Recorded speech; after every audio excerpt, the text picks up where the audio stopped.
እኔ እንግዲህ ብቻዬን መኖር ከጀመርኩኝ ኦልሞስት 8 አመት አካባቢ ሆኖኛል እና በዚህ ጊዜ ኤክስፒሪየንስ ያረኳቸውን ነገሮች ሼር ላርግላችሁ። አንደኛው ምንም ነገር ባንዴ እንደማይሆን ነው። ለምሳሌ የቤት እቃ ሁሉንም ባንዴ ገዛለሁ ብሎ ማሰብ አይቻልም። እኔ ሶጣ የነበረኝ ፍራሽ ነው። ከዛ በኋላ ቁም ሳጥን አልነበረኝም። የሆነ በየሁለት አመቱ በየአመቱ ነው እንጂ እቃዎችን እየጨመርኩ የመጣሁት ባንዴ ምንም ያመጣሁት ለውጥ የለም። ሁሉም ቀስ በቀስ ነው የተሟላው። አሁን ተሟልቷል፣ እግዚአብሔር ይመስገን ተሟልቷል። አንዳንድ የጎደሉ ነገሮች ቢኖሩም ማለት ነው። ግን ዋና አስፈላጊ የሆኑ የቤት እቃዎች አሉኝ።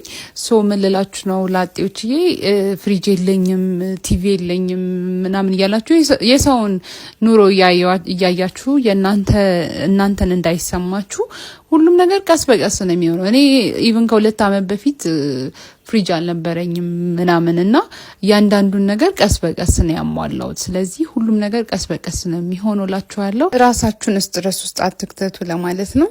በጣም የሚጣፍጥ ፓስታ በስጎ ነው። መልካም ቀን ይሆንላችሁ። ቪዲዮ ከተመቻችሁ ደግሞ ላይክ፣ ሼር፣ ኮሜንት